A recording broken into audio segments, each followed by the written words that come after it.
With the Simple Gifts, of course, Simple Gifts is one of the most famous tunes ever written. Everybody knows it. Many people think it's an old Celtic dance, so people have made it into fiddle tunes. The old shaker tune is the origin, and everybody who knows classical orchestral music and ballet knows Aaron Copland used it for the set of variations on In Appalachian Spring. So the hardest thing is, for me, is to pretend I never heard Aaron Copland's version.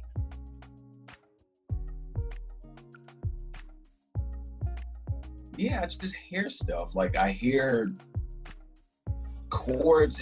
I don't want to sound weird, but the chords can sometimes be so loud in my head that until I get them out, they calm down.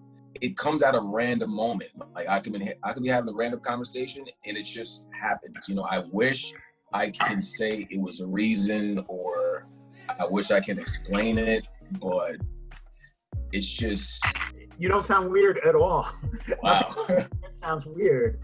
To me, the whole creative process of music could be called weird.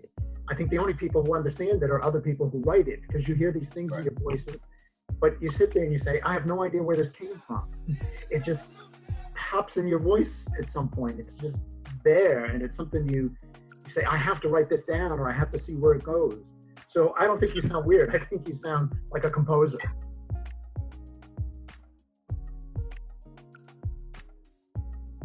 When it comes down to music, that's the only time that I would say you will hear my feelings. I've always gotten the statement, I feel like I understand you more through your music.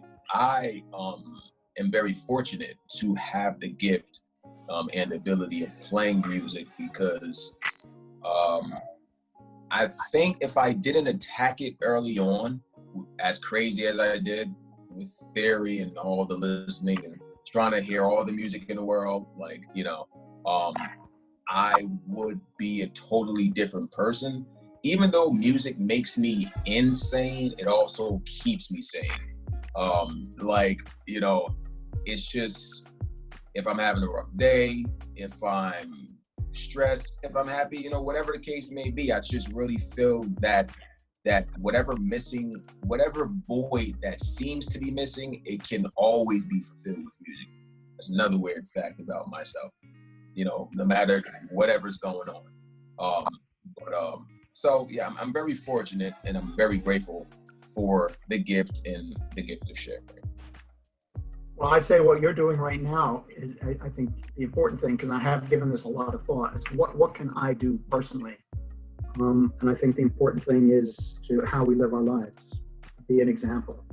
The fact that I would like to premiere a work by Elijah, not because he's African American, not because of this situation, but just because I've come to know him in this situation, because we collaborated on something, because he's a fellow colleague, a musician.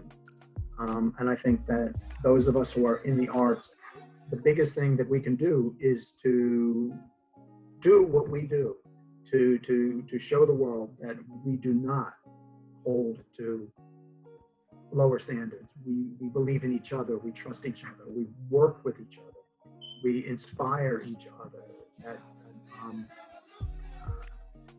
I think that the most important thing is to be an example, to do, not to say, not to speak out, which I think is important, but more important than all of that is, what can I do to show?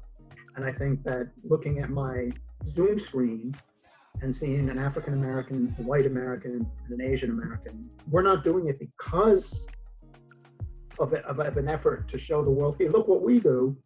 We're doing it because of who we are, because of what we believe in. And I think that the more we can do that, the more important it becomes.